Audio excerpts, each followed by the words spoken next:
भारत माता की, भारत माता की।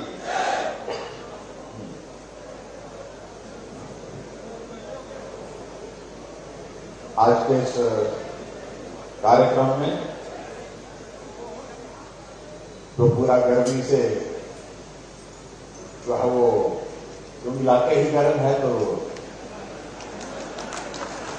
नालागढ़ का मतलब है कि गर्म इलाका, और तासीर भी लोगों की गर्मी होती है। आज के इस कार्यक्रम में हमारे बीच में आपके इस विधानसभा क्षेत्र के लोकप्रिय विधायक श्री लखविंद्र राणा जी, हमारे बीच में पूर्व में विधायक रहे IKL ठाकुर जी, हमारे बीच में दून विधानसभा क्षेत्र के लोकप्रिय विधायक परमवीर सिंह पन्नी जी, हमारे जल प्रबंधन बोर्ड के हमारे वाइस चेयरमैन दर्शन सैनी जी, गौ सेवा आयोग के अध्यक्ष श्री उपाध्यक्ष Shri Ashok Sharma ji, जोगेंद्रा central cooperative bank के चेयरमैन योगेश जी, जिला के अध्यक्ष आशुतोष जी, मंडल के अध्यक्ष प्रदीप ठाकुर जी, और यहाँ पार्टी के हमारे साथी हरप्रीत जी, कमलेश जी, श्रवण चंदेल जी,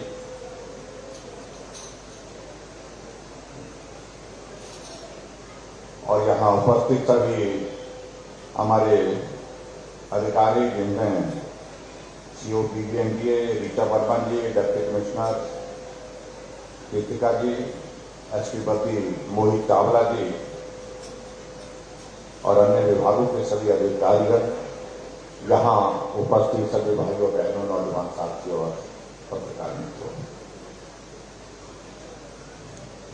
मैं क्षमा चाहूंगा कि आपके बीच में पहुंचने में देरी हो गई।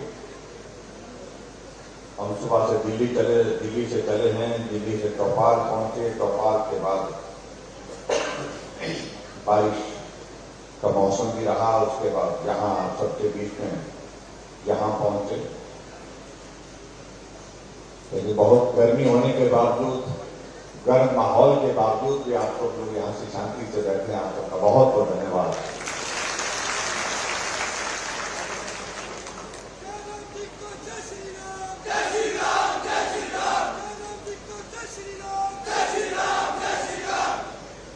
नालागढ़ विधानसभा क्षेत्र तो हमारे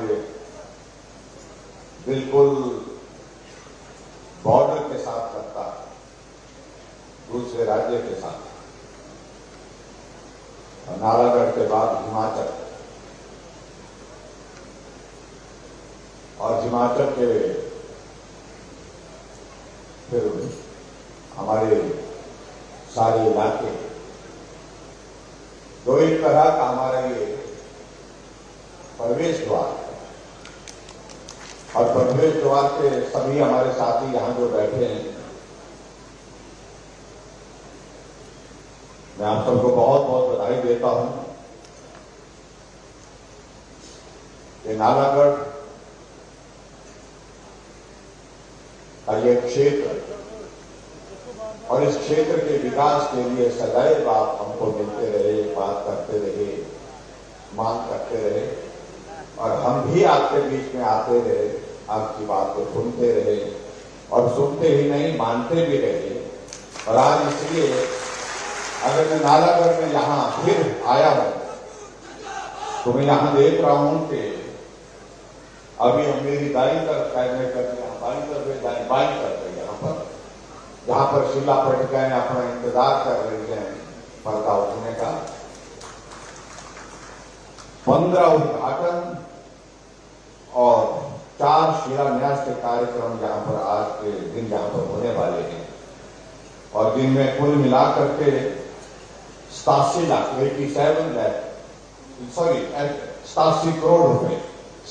करोड़ रुपए के उद्घाटन और शिलान्यास आपके विधानसभा क्षेत्र के विकास के लिए हो रहे हैं, जिसके लिए मैं आप सबको बहुत बहुत बधाई देता हूं।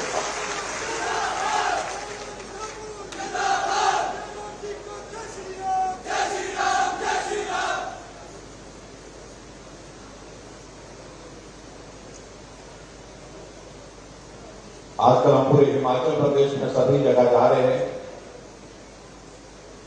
और सभी जगह अगर जा रहे हैं तो हिमाचल प्रदेश में इस बात की भी चर्चा है कि क्यों जा रहे हैं। कुछ लोगों को लग रहा है कि चुनाव आ गए इसलिए जा रहे हैं, लेकिन मैं ये जरूर कहना चाहता हूं कि इसलिए नहीं कि चुनाव आ रहे हैं इसलिए ही जा रहा हूं।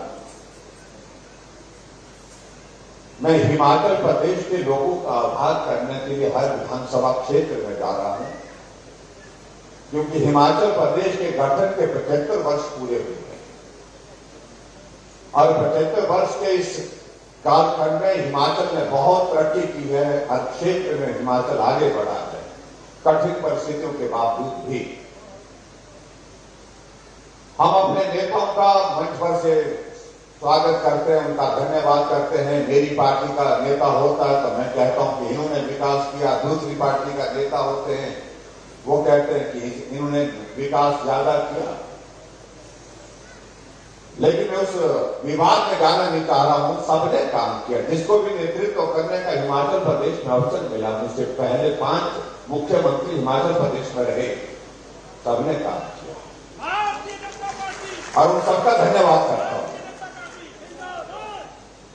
लेकिन आज से पहले नेताओं का आभार होता रहा, कुछ लोगों का आभार होता रहा, लेकिन हिमाचल प्रदेश की जनता का धन्यवाद करने के लिए कोई मुख्यमंत्री हिमाचल प्रदेश में कहीं नहीं गया।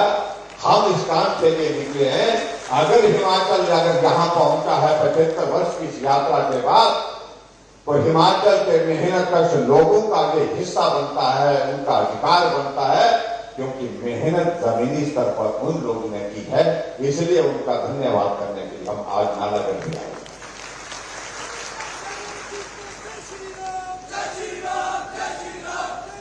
और मुझे लगता है कि इसको राजनीति में ठीक करने की आवश्यकता भी है। हम ही ने किया और आगे बढ़कर के मैंने ही किया। हम नेताओं की आदत ऐसी बढ़ जाती है। कभी उनको सोचना चाहिए इस हिमाचल प्रदेश को आगे बढ़ाने में उस मजदूर का भी बहुत बड़ा योगदान रहा है, जिसने गर्मी में, सर्दी में, धूप में, तूफान में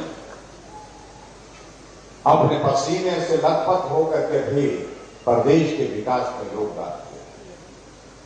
उसका आभार करने के लिए कौन जाएगा? क्या प्रदेश के विकास में उस व्यक्ति का योगदान नहीं? चाहे वो किसान है, बागवान है, मजदूर है, कर्मचारी है, अधिकारी है, सब लोगों का योगदान हिमाचल के विकास में। तो ये धन्यवाद कुछ चंद लोगों तक ही सीमित रहे। मुझे लगता है कि इस रिवाज से बाहर निकलना चाहिए। मैं हमेशा बात कर रहा हूं रिवाज बदलने की, तो रिवाज बदलने की बात अगर मैं कह रहा हूं तो ये भी एक रिवाज बन चुका है। इस रिवाज से बाहर निकल करके पूरे देश के, प्रदेश के लोगों के लिए जिस प्रकार से आदरणीय प्रधानमंत्री नरेंद्र मोदी जी ने आजादी के 75 वर्ष पूर्ण होने पर पूरे देश भर में अमृत महोत्सव के अनेकों कार्यक्रम के आयोजन किए हैं, और जिसमें हिमाचल और हिमाचल के अलावा दूसरे सभी देश के सभी प्रदेशों के लोगों को अलग अलग कार्यक्रमों के माध्यम से उनको याद किया जा रहा है, उनके योगदान को स्मरण किया जा रहा है, उनको आभार व्यक्त किया जा रहा है। जब ये सारा विषय हमारे ध्यान में आया तो हम इस बात को देख करके सोचने लगे कि हम चुनाव के बहुत करीब है, ऐसे में कार्यक्रम करें तो करेगा, कौन से कार्यक्रम होने चाहिए? मेरे दिमाग में बहुत बड़ी एक श्रृंखला थी कार्यक्रमों की, लेकिन समय अभाव के कारण ये संभव नहीं था कि मैं बड़े अलग अलग विभागों के कार्यक्रम करें। इसलिए मैंने कहा कि एक ही कार्यक्रम करेंगे। हम हिमाचल के मेहनतकश जनता का आभार करने के लिए हर विधानसभा क्षेत्र में जाएंगे, और इसके लिए आज मैं नालागढ़ विधानसभा क्षेत्र में विशेष तौर से आपके बीच में आया हूं। आप सबका बहुत बहुत आभार, क्योंकि हिमाचल अगर जहां पहुंचा है तो आप सबका भी बहुत बड़ा योगदान है। और मैं समझता हूं इस बात की भी आवश्यकता है कि हिमाचल जब बना था 15 अप्रैल 1948 को, उस वक्त हिमाचल की परिस्थितियां क्या थी ये भी बहुत आवश्यक है हमारी पीढ़ी के सामने रखने के लिए, क्योंकि यहां पर जितने भी लोग बैठे हैं अधिकांश लोग वो हैं जिनमें हिमाचल जब बन गया तो उसके बाद रहने,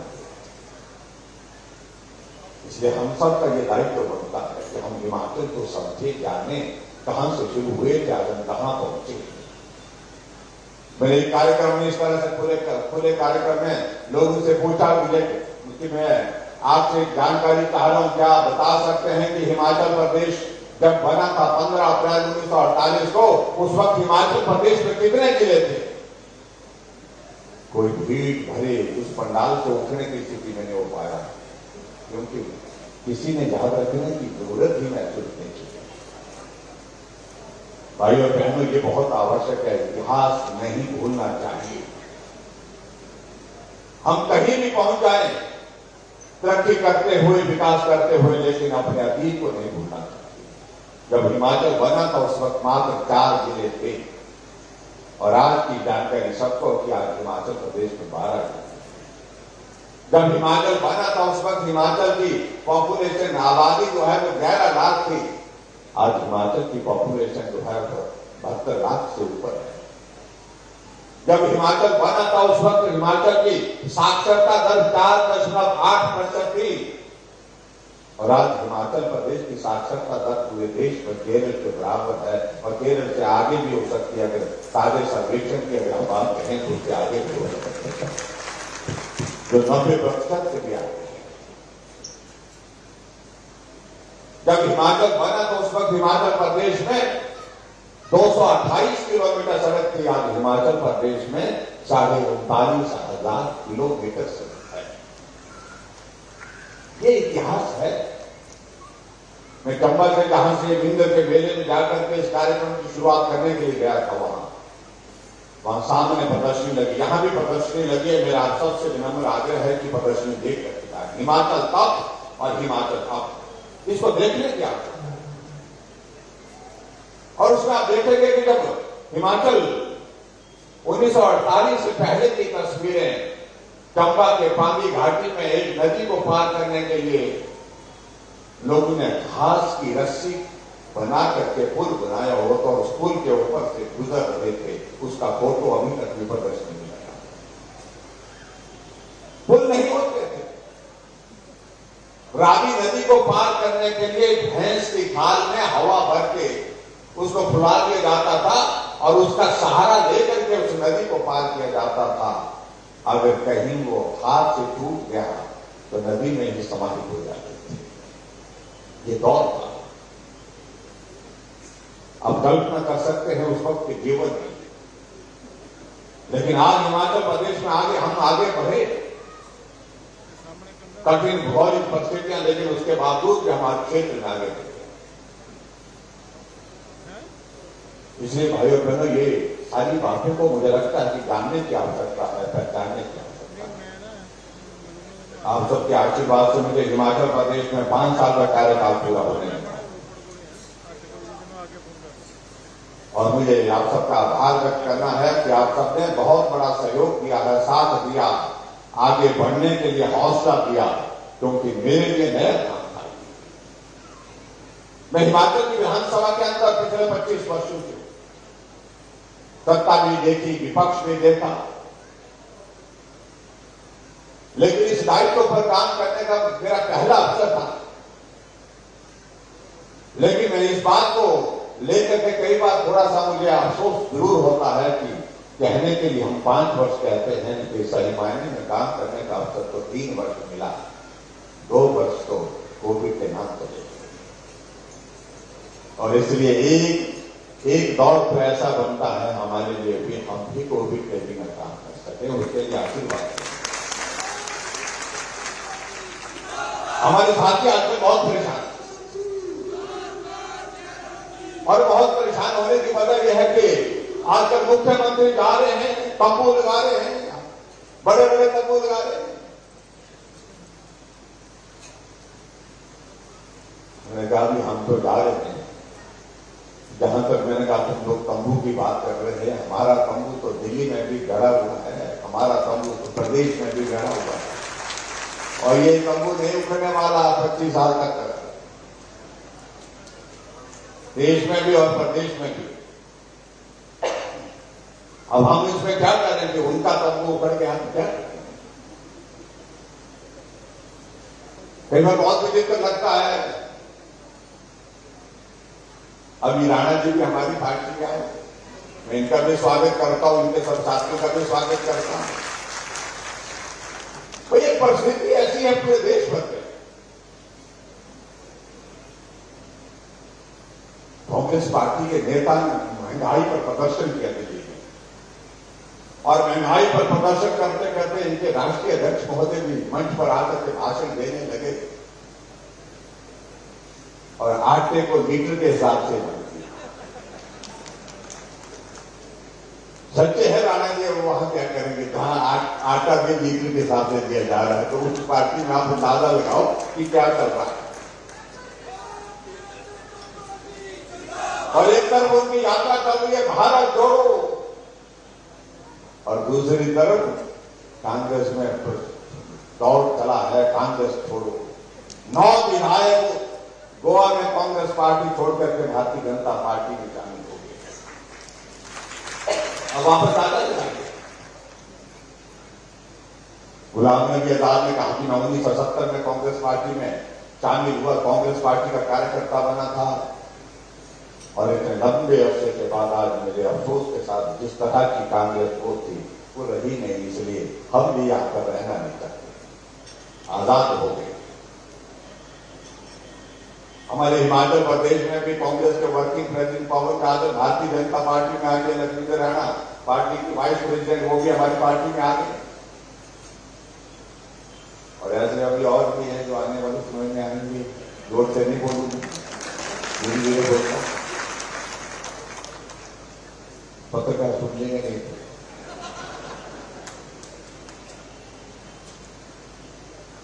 लेकिन हकीकत यह है कि वहां रह करके करेंगे क्या? बचा ही कुछ नहीं। अब मेरी बातों से क्यों नाराज हो रहे हैं बेवजह? मैं समझ नहीं पा रहा। अगर हमने कहा कि रिवाज बदलने की बात करेंगे, पूरा देश की रिवाज बदल गया भाई। अब यही देखिए हमारा पड़ोस का राज्य हरियाणा, जहां पर हमारी पार्टी के लोगों की जमानत जब्त होती थी, ज्यादा सीटों पर जमानत जब्त होती, लेकिन रिवाज बदला। 2014 में पार्टी की सरकार बनी, 2019 तक सरकार चली, और उसके बाद फिर चुनाव हुआ, फिर सरकार बनी, मनोहर खट्टर भी चले हैं, मुख्यमंत्री है। रिवाज बदला ना। अभी हाल ही में चुनाव हुए उत्तराखंड के, उत्तराखंड जब से बना है तब से वहां पर 5 वर्ष के बाद कोई सरकार रिपीट नहीं हुई, लेकिन अब की बार रिवाज बदला, भाजपा की सरकार की, फिर भाजपा की सरकार। उत्तर प्रदेश में 37 वर्षों से हर 5 वर्षों के बाद सरकार बदल रही थी, अब की बार रिवाज बदला। योगी जी थे, योगी जी फिर आ गए। गोवा, मणिपुर, गुजरात में पिछले 30 वर्षों से बदला है तो बदला रहेगा, चला तो चला। इसलिए हमने कहा कि भाई हिमाचल में भी बदले थे, जब पूरे देश में बदल रहे तो हिमाचल में क्यों नहीं बदले? और एक कांग्रेस के नेता ने कहा कि बड़े बड़े नहीं बदल पाए, राजा साहब थे, 6 बार थे, और वो नहीं बदल पाए। और मुझे कहा कि जयराम सिंह इस खेत की भूली है। ये सोच क्या दिखाती है? अभी तक भी उनके दिमाग में बात बैठी है कि वो बड़े हैं और हम सब लोग छोटे। मैंने उनको कहा कि कई बार ऐसा भी होता है कि सारे काम बड़े लोग करते हैं, ये जरूरी नहीं है, कई बार छोटे लोग भी बड़े काम करते हैं। और इसलिए मैं आप सबके बीच में कह रहा हूं, सब छोटे लोगों मिलकर के चलो, अब की बात रिवाज बदल कर देंगे। जो बड़े बड़े नहीं कर पाए, अब छोटे लोग उसको मिल करके करेंगे। ये मैं आपके बीच में कहना चाहता हूं, और इसको करके दिखा। हमारे देश के प्रधानमंत्री नरेंद्र मोदी जी एक ऐसा नेतृत्व तो देश की जरूरत है। वर्षों के बाद ऐसा नेतृत्व मिला जो निर्णय करता है, जो आगे चलता हुआ दिखता है। भारत ऐसे लगता है कि भारत के प्रतीक के नाते जो है, जैसे जहां भी जाते हैं ऐसा लगता है कि भारत सिर उठा करके चल रहा है।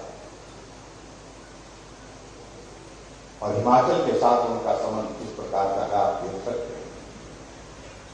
जब भी हिमाचल आते हैं तो कहते हैं मैं अपने घर आया हूं, ऐसा लगता है मुझे। और हम हिमाचल वासियों के लिए सौभाग्य रहा, हमारी पार्टी के प्रधानमंत्री का अटल बिहारी वाजपेयी जी रहे, चाहे अभी वर्तमान में नरेंद्र मोदी जी हैं, दोनों हिमाचल के प्रेम को कभी, हिमाचल के स्नेह को कभी भूल नहीं सकते। अटल जी के हर बार, हर साल मनाली के प्रीणी के गांव में आते थे, 7 दिन रुकते थे, 4 दिन 5 दिन रुकते ही थे। जब प्रधानमंत्री थे तब भी आते थे। और हिमाचल के इस नालागढ़, बद्दी, बरोटीवाला के इस इलाके को उठाने में जो हम कभी जीवन में भूल नहीं सकते हैं, तो किसी का योगदान रहा तो नाम सिर्फ एक है, जिनका नाम अटल बिहारी वाजपेयी है। इंडस्ट्रियल पैकेज दिया, उन्होंने कहा कि हिमाचल जैसे पहाड़ी राज्यों में इंडस्ट्री नहीं जा सकती है तब तक, ये जब तक यदि वहां पर पैकेज नहीं दिया, वहां के लोगों को सुविधा, वहां जो है हमारे इंडस्ट्री सेक्टर के लोगों के लिए सुविधा नहीं। और वो पैकेज आने की वजह से आज हमारा बद्दी नेशनल नहीं, इंटरनेशनल मानचित्र, अंतर्राष्ट्रीय मानचित्र पर है।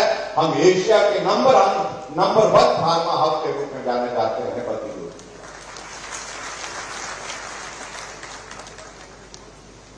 10 साल का वो हमारा पैकेज कांग्रेस ने आते ही, बीच में सरकार सत्ता में आते ही बंद कर दिया। उसके बाद कोई सुध नहीं हुई।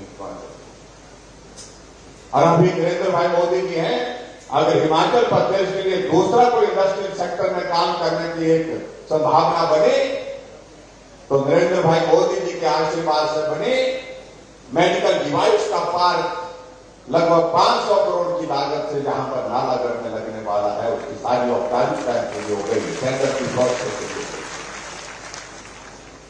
हजारों नौजवानों को उस पर रोजगार मिला। और उसके साथ साथ में बल्क फार्मा पार्क जो है ऊना में लग रहा है हमारे हिमाचल प्रदेश में। 1000 करोड़ रुपए का इन्वेस्टमेंट हिमाचल प्रदेश में केंद्र सरकार मदद के रूप में करेगी। और जो बल्क फार्मा पार्क जब बन करके तैयार होगा, तो भाइयों बहनों मैं ये कहना चाहता हूं कि लगभग कुल मिलाकर के 20,000 नौजवानों को रोजगार की सीधी संभावना उसमें निकल आएगी। जब पूरा बन करके तैयार होगा, लगभग 50,000 करोड़ रुपए का इन्वेस्टमेंट उसमें होगा।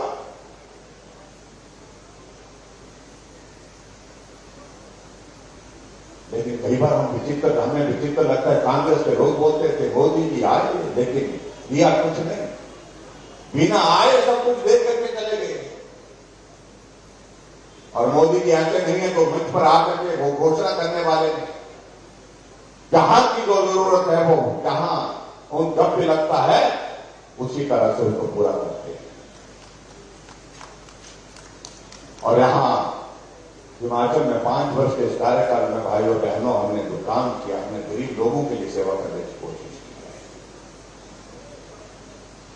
हमने बुजुर्गों के लिए पेंशन का प्रावधान 60 साल के ऊपर सभी के लिए किया। जो बोलते हैं कि वो बड़े लोग हैं, वो बड़े लोगों के जमाने में हिमाचल प्रदेश में 4 लाख लोगों को पेंशन मिलती थी, हम 7.5 लाख लोगों को पेंशन देते। उन बड़े लोगों के जमाने में 400 करोड़ हिमाचल प्रदेश में पेंशन पर खर्च होता था और हम 1300 करोड़ रुपए हिमाचल प्रदेश में खर्च कर रहे हैं। हमने गरीब आदमी के इलाज के लिए हिमकेयर की योजना लाई ताकि गरीब आदमी की पीड़ा को हम समझ सके, उसकी पीड़ा को हम दूर कर सके, क्योंकि उसके पास इलाज करने के लिए पैसे नहीं है और उसके पैसे के अभाव में उसकी जिंदगी चीख पुकार के बीच में जो है गुजर जाती है। जो लंबे समय तक सत्ता में रहे, जो बड़े बड़े लोग, उनको वो चीख सुनाई नहीं दी कभी भी गरीब आदमी। हमने 500 हमने हिमाचल प्रदेश में 5 लाख तक का हेल्थ कवर जो है वो गरीब सभी लोगों के लिए दिया है ताकि उनके जीवन को हम बचा सकें। और घर में गैस का चूल्हा पहुंचाने के लिए हमने प्रयत्न किया है। और 3,35,000 घरों में गैस का चूल्हा पहुंचाने का काम हमारी सरकार ने किया। लेकिन वो बड़े लोग, उनकी सोच में कभी नहीं आया कि गरीब आदमी के घर में भी गैस का चूल्हा होना चाहिए। हमने हिमकेयर के साथ में और सहारा योजना के अंतर्गत उस गरीब आदमी के लिए जो बिस्तर पर पड़ा, कोई बीमारी ऐसी लग गई है जिस बीमारी का इलाज जब तक वो जीवित है तब तक चलता रहेगा, वो चल नहीं सकता, अपना काम खुद नहीं कर सकता है, ऐसे लोगों के लिए हमने हिमाचल प्रदेश में सहारा योजना की शुरुआत की। और पहले हमने सोचा था कि 5,000 6,000 लोग होंगे, लेकिन मालूम पड़ा अब तो 20,000 लोग ऐसे निकले हिमाचल में जो बिस्तर पर पड़े हैं, अपना काम खुद नहीं कर सकते हैं। हम 3,000 थे, उनकी मदद के लिए हर महीने उनके खाते में डाल करके सेवा करते। ये अंतर है सोचने और समझने का। या माता बहनें बैठी हैं जहां जो काम के लिए निकलती है, काम के लिए जाती हैं, आती हैं, हमने कहा आने जाने के लिए उनको भी कठिनाई होती है, थोड़ा मदद करना चाहिए उनके लिए। हमने कहा कि आबादी का आधा हिस्सा महिलाओं का है, इसलिए आने जाने का किराया उनसे आधा लिया जाएगा।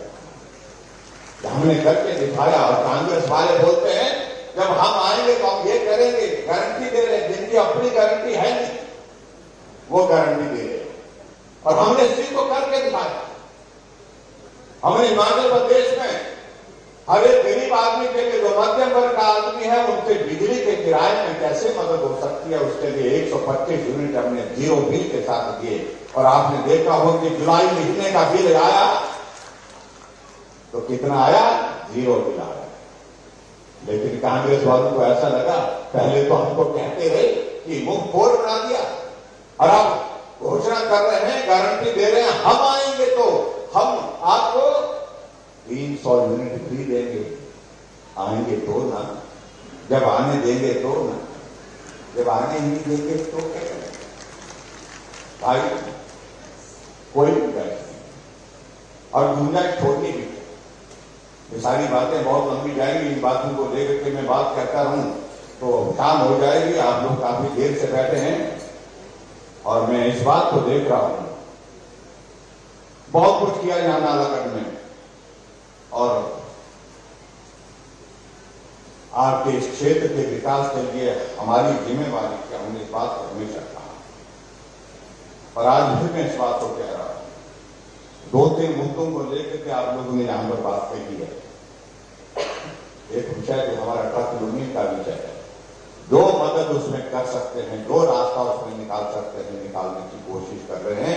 मैं इतना जरूर कहना चाहता हूं क्योंकि यूनियन में बहुत बड़ा रोल है, उनकी बहुत महत्वपूर्ण भूमिका है, और हिमाचल प्रदेश में उसके लिए जो भी किया जा सकता है वो करने की हम कोशिश करेंगे। ये मैं आपको विश्वास दिलाता हूं। दूसरी बात ये भी कही गई, तो हमारे गुड्स टैक्स की जो हमारी बात है, जो पेनल्टी और जो इंटरेस्ट की जो बात कही गई, इसको भी हम जानने कर रहे हैं, रास्ता कुछ निकालने की कोशिश कर रहे हैं। सच कहता हूं कि अगर कोविड का दौर नहीं होता तो शायद निकल चीजें बहुत सरल होती, आसान होती हमको आगे करने के लिए, लेकिन कोविड के कारण बहुत सारी चीजें हमारी भी प्रभावित हुई है, क्योंकि पूरी इकोनॉमी प्रभावित हुई, इस कारण से कठिनाई है। लेकिन फिर भी उसके बावजूद उसका रास्ता निकालने के लिए हमने अधिकारी को कहा है कि इसका कुछ रास्ता निकालो ताकि मदद हो सके, क्योंकि ये भी बहुत बड़ा वर्ग को अगर राहत होगी, ये मैं आपके बीच में कहना चाहता हूं। और जहां तक बात रहती है यहां पर, जहां हमारे दोनों नेता में, हमारे लिए खुशी की बात है, 2 नेता हमारे यहां पर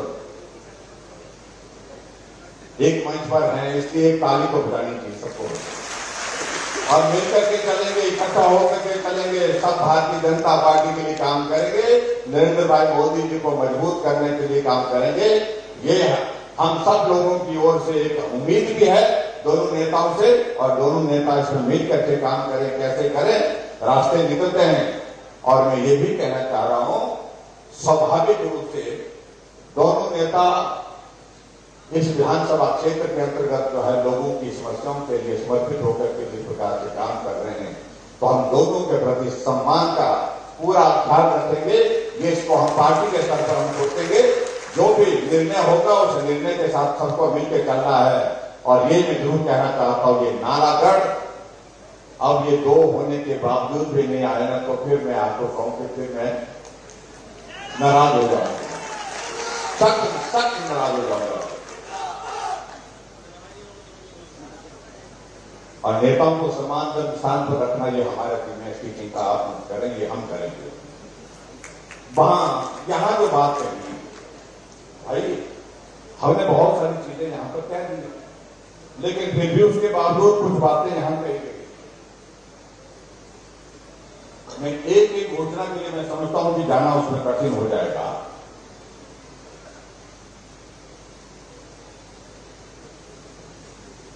हाँ, एक छोड़, आप दूर बैठ जाओ, एक मिनट।